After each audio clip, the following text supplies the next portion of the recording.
Welcome back to Tectonic with Munjir. और आज का एपिसोड आपको सच में हिला सकता है, क्योंकि ये बात हम सबके साथ जुड़ी हुई है। और आज हम बात करेंगे एक ऐसे इशू के बारे में जो काफ़ी सिंपल लगता है और लोग उसे इग्नोर कर देते हैं काफ़ी इजीली, लेकिन जब प्रॉब्लम होती है तो सीधा पुलिस दरवाजे तक पहुंच जाती है।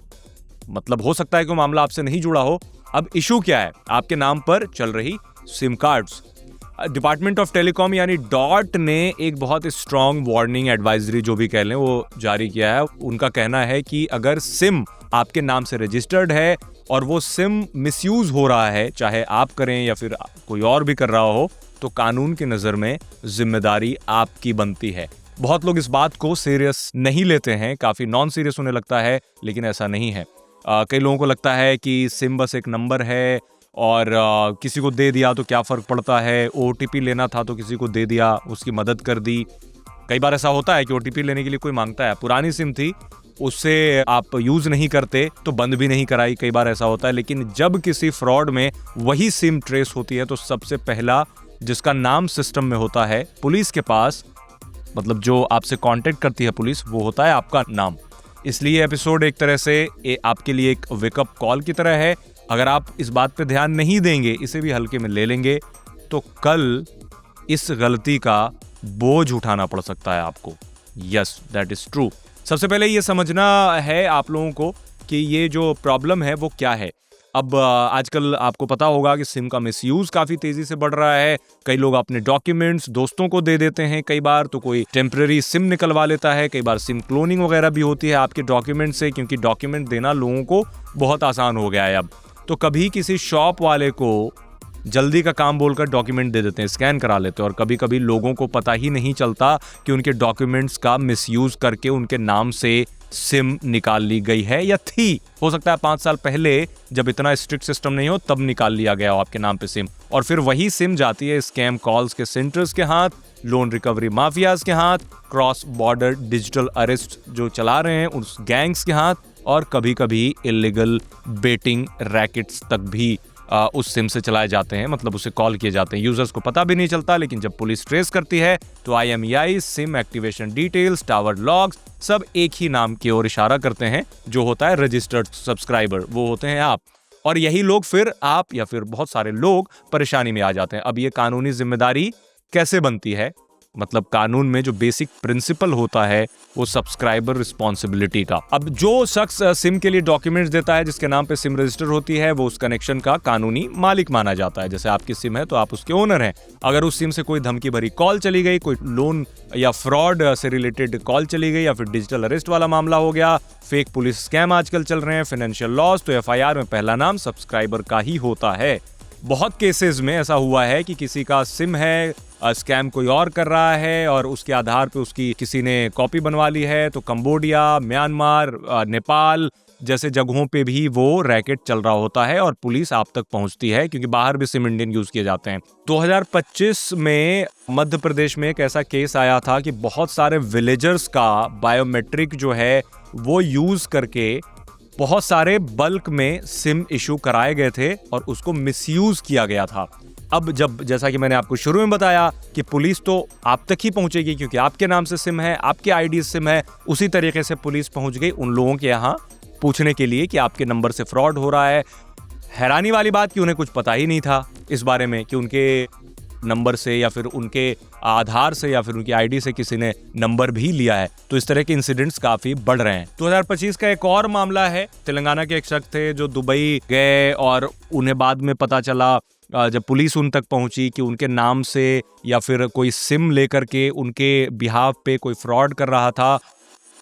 चली गई पुलिस, उनके खिलाफ बहुत सारे केसेस लॉन्च हो गए, जाहिर सी बात है। उसके बाद अभी ऐसा है कि अभी भी वो UAE में है और उनको काफ़ी प्रॉब्लम फेस करनी पड़ रही है इस वजह से। तो डॉट स्ट्रिक्टली कहता है कि अगर आपके नाम पे कोई सिम चल रहा है तो उसके जिम्मेदार आप हैं। अब सवाल यह है कि आपको कैसे पता चले कि आपके नाम पर एक्चुअली कितने सारे नंबर्स ऑलरेडी चल रहे हैं। जो चल रहा है वो तो आप यूज कर रहे हैं। यहीं पर आता है सरकार का अपना पोर्टल जिसका नाम है संचार साथी। संचार साथी एक ऑफिशियल गवर्नमेंट का टूल है जहां आप देख सकते हैं कि आपके नाम पर कितने मोबाइल कनेक्शंस रजिस्टर्ड हैं। प्रोसेस काफी सिंपल है लेकिन इसका इम्पैक्ट बहुत बड़ा है। टाइम कम लगेगा बट आप बच पाएंगे। आप अपना नंबर डालते हैं, वहां पर OTP वेरीफाई करते हैं और पोर्टल आपको तुरंत दिखा देता है कि आपके नाम पे कौन कौन से नंबर्स रजिस्टर्ड हैं, कौन से एक्टिव हैं, किस ऑपरेटर के हैं, कब से चल रहे हैं कनेक्शन और सबसे इंपॉर्टेंट क्या कोई कनेक्शन सस्पिशियस लग रहा है। संचार साथी में एक ऑप्शन होता है नॉट माई सिम करके। अगर कोई नंबर आप नहीं जानते या आपको लगता है कि किसी ने आपके डॉक्यूमेंट्स का मिसयूज किया है तो उस पर नॉट माई सिम मार्क करते ही जो सिस्टम है उस कनेक्शन को वेरिफिकेशन मोड में डाल देता है। अगर आपके नाम पर सिम किसी दूसरे शहर में यूज हो रहा है, किसी स्टेट में एक्टिव दिख रहा है या किस डिवाइस में चल रहा है तो वो आपने कभी यूज नहीं किया है तो ये तुरंत आपके लिए एक रेड फ्लैग है। ऐसे नंबर्स को तुरंत फ्लैग कर देना चाहिए कस्टमर केयर को बोल करके संचार साथी पोर्टल के जरिए। अब आपको ये भी याद रखना पड़ेगा कि महीने में एक बार संचार साथी पोर्टल जरूर चेक कर लें। आज के डिजिटल जमाने में उतना ही नॉर्मल आपका चेक करना होना चाहिए जितना बैंक स्टेटमेंट चेक करते हैं। तो संचार साथी काफी काम का टूल है क्योंकि सिम अब सिर्फ कॉलिंग नहीं बल्कि OTP, व्हाट्सएप पे OTP, UPI लॉगिन, इनडायरेक्टली आपकी एक आइडेंटिटी है। कोई भी सिम से आपके पूरे के पूरे बैंक अकाउंट की डिटेल निकाल सकता है और बहुत लोग सोचते हैं कि सिम में क्या रखा है, तो ये आपको ध्यान में रखना पड़ेगा। और कई सारे ऐसे रिसेंट इंसिडेंट्स भी हमने देखे हैं जिसमें पुलिस जो है वो सिम फ्रॉड में किसी ऐसे इंसान को पकड़ करके ले जाती है जिसका कोई इन्वॉल्वमेंट उसमें था ही नहीं। अब आपको प्रूफ करना पड़ेगा कि आपका सिम आप यूज नहीं कर सकते हैं। अब IMEI टेम्परिंग का एक एंगल है इसमें, वो है कि मार्केट में ऐसे स्मार्टफोन्स मिलते हैं जिसमें IMEI बदले जा सकते हैं। ऐसे डिवाइसेस सिम बॉक्स रैकेट में यूज होते हैं जहां एक डिवाइस में 20 से 30 सिम कार्ड लगा करके एक साथ हंड्रेड्स ऑफ कॉल्स किए जा सकते हैं। अब इसमें भी पकड़ा जाता है रजिस्टर्ड सब्सक्राइबर। इसी वजह से डॉट बार बार ये कह रहा है फेक KYC, जज, प्रॉक्सी यूजर्स, शेयर्ड सिम, ये सब आप जुर्म के कैटेगरी में आपको ला रहा है। तो अगर आप सच में सेफ रहना चाहते हैं तो ये सारे जो हैबिट्स हैं इनको बना लीजिए। पहली बात, हर महीने संचार साथी पोर्टल एक बार जरूर चेक कर लीजिए। रिस्पॉन्सिबिलिटी आपकी होनी चाहिए कि आप चेक कर लें।